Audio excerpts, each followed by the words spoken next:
NBC's George Lewis is in our London bureau tonight, where he has been following these events. George?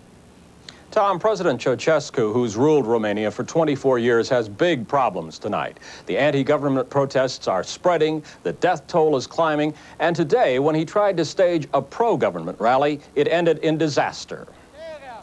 The rally had been carefully staged in an attempt to show that Ceaușescu remains the beloved leader of the Romanian people. But the crowd refused to follow the script. Instead of applauding and cheering at the right moments, the people shouted down their president.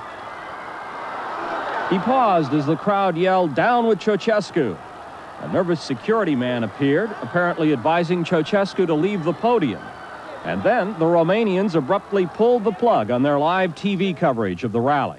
At the State Department in Washington, a spokesman said U.S. diplomats observed what followed: a violent confrontation between security forces and 10 to 15,000 demonstrators. The just arrived report from U.S. Embassy Bucharest states that 13 young people were killed by automatic weapons fire from government security forces during a major anti-regime demonstration.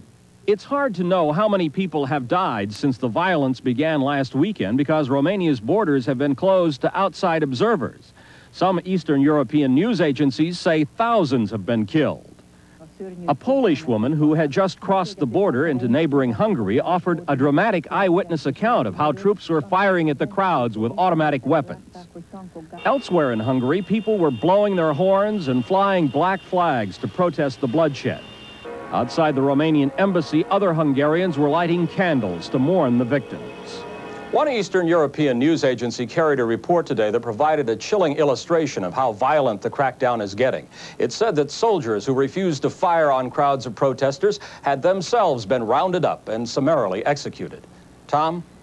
Thank you, George. In Berlin tonight, by contrast, there is still another celebration of freedom.